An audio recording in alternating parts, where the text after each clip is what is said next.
Hi friends, welcome back to my channel. Special ടേസ്റ്റിലുള്ള ഒരു അടിപൊളി വെജിറ്റബിൾ സാലഡ് ഉണ്ടാക്കാൻ പോവാട്ടോ ഇന്ന്. അപ്പോൾ ഈ ഒരു സാലഡ് എങ്ങനെയാണ് ഈസി ആയിട്ട് തയ്യാറാക്കുന്നതെന്ന് നോക്കാം. അപ്പോൾ ഞാൻ അതിന് വേണ്ടിയിട്ട് കുറച്ച് വെജിറ്റബിൾസ് എടുത്തിട്ടുണ്ട്. ഒരു സവാള എടുത്തിട്ടുണ്ട്, അതുപോലെ തന്നെ ചെറിയൊരു ക്യാരറ്റ്, 2 പച്ചമുളക്, പിന്നെ ഒരു കഷ്ണം കക്കരിക്ക എടുത്തിട്ടുണ്ട്, ഇനി ചെറിയൊരു തക്കാളി എടുത്തിട്ടുണ്ട്. അപ്പോൾ ഇതെല്ലാം കൂടി നന്നായിട്ടൊന്ന് ചെറുതായിട്ടൊരു സ്ക്വയർ ഷേപ്പിലൊന്ന് കട്ട് ചെയ്തെടുക്കാം. അപ്പോൾ ഈ ഒരു സാലഡിൻ്റെ ഭംഗിക്ക് വേണ്ടിയിട്ട് ഞാൻ സ്ക്വയറായിട്ടാണ് ഇവിടെ ക്യാരറ്റും അതുപോലെ തന്നെ സവാളയും കക്കരിക്കൊക്കെ കട്ട് ചെയ്തിട്ടുള്ളത്. തക്കാളിയൊക്കെ അതുപോലെ തന്നെ ഒന്ന് കട്ട് ചെയ്തെടുക്കണം. അപ്പോൾ നമ്മൾ തൈര് ചേർത്തിട്ടുള്ളൊരു സാലഡാണ് ഇവിടെ തയ്യാറാക്കാൻ പോകുന്നത്. വളരെ പെട്ടെന്ന് ഈസി ആയിട്ട് തന്നെ ചെയ്തെടുക്കാൻ പറ്റുന്നൊരു സാലഡാണ് കേട്ടോ ഇത്. അപ്പോൾ ഈ കുട്ടികൾക്കൊക്കെ ആണെങ്കിൽ പച്ചക്കറിയൊക്കെ കഴിക്കാൻ വേണ്ടിയിട്ട് നല്ല മടിയായിരിക്കും. അപ്പോൾ ആ സമയത്ത് അവരുടെ വയറ്റിൽ എങ്ങനെയെങ്കിലും പച്ചക്കറി എത്തിക്കാന്നുള്ളൊരു ഇതിൽ നമുക്കിതുപോലെയൊക്കെ ചെയ്താൽ മതി. നല്ലൊരു ടേസ്റ്റി ആയിട്ടുള്ളൊരു സാലഡാണ്. അവർക്കൊക്കെ എന്തായാലും ഇഷ്ടപ്പെടും. തൈരൊക്കെ ചേർക്കുന്ന കാരണം കുട്ടികൾക്കൊക്കെ ഇഷ്ടപ്പെടും. അപ്പോൾ നമ്മൾ സാലഡ് തയ്യാറാക്കാൻ വേണ്ടിയിട്ടുള്ള പച്ചക്കറികളൊക്കെ കട്ട് ചെയ്തെടുത്തിട്ടുണ്ട്. ഇനി ഇതെല്ലാം കൂടെ ഒരു ബൗളിലോട്ട് മാറ്റാം.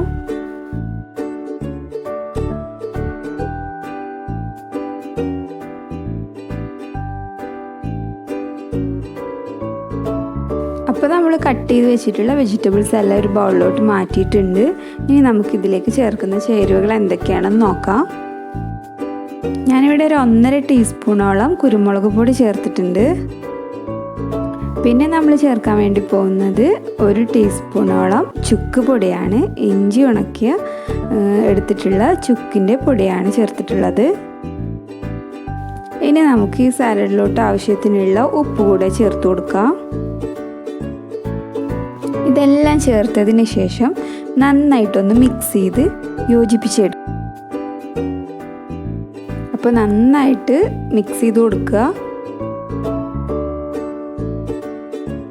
അപ്പോൾ ഇതെല്ലാം മിക്സ് ചെയ്തതിന് ശേഷം കുറച്ച് സമയം ഒന്ന് വെയിറ്റ് ചെയ്യാം.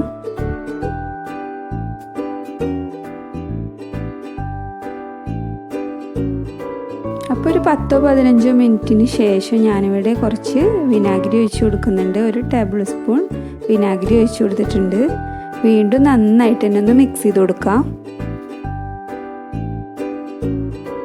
നന്നായിട്ട് മിക്സ് ചെയ്തതിന് ശേഷം നമ്മൾ ആവശ്യത്തിനുള്ള കുറച്ച് തൈര് കൂടെ ചേർത്ത് കൊടുക്കാം. അപ്പോൾ ഈ ഒരു തൈര് അധികം പുളിയൊന്നും ഇല്ലാത്ത തൈരാണ്. അതുകൊണ്ട് തന്നെയാണ് ഞാൻ കുറച്ച് വിനാഗിരി ചേർത്ത് കൊടുത്തത്. അപ്പോൾ ഈ ഒരു പുളിയൊക്കെ ഉണ്ടാകുമ്പോഴാണ് ഇതിൻ്റെ ഒരു ടേസ്റ്റ് കിട്ടുന്നത്. അപ്പോൾ ഈ തൈരൊക്കെ ചേർത്തിട്ട് നന്നായിട്ട് വീണ്ടും നല്ലപോലെ തന്നെ ഒന്ന് മിക്സ് ചെയ്ത് കൊടുക്കാം. അപ്പോൾ അങ്ങനെ നമ്മളുടെ എല്ലാവർക്കും ഇഷ്ടപ്പെടുന്ന ഒരു ടേസ്റ്റിയും ഹെൽത്തിയും അതുപോലെ തന്നെ തയ്യാറാക്കാൻ വേണ്ടിയിട്ട് ഈസിയുമായിട്ടുള്ള ഈ ഒരു വെജിറ്റബിൾ സാലഡ് ഇവിടെ റെഡി ആയിട്ടുണ്ട് കേട്ടോ.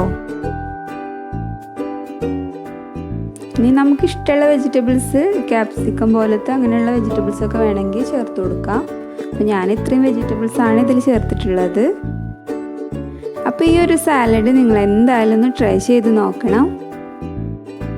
അപ്പോൾ ഈ ഒരു സാലഡ് റെസിപ്പിയുടെ ഈ ഒരു വീഡിയോ ഇഷ്ടപ്പെട്ടിട്ടുണ്ടെങ്കിൽ നിങ്ങൾ ലൈക്ക് ചെയ്യണം.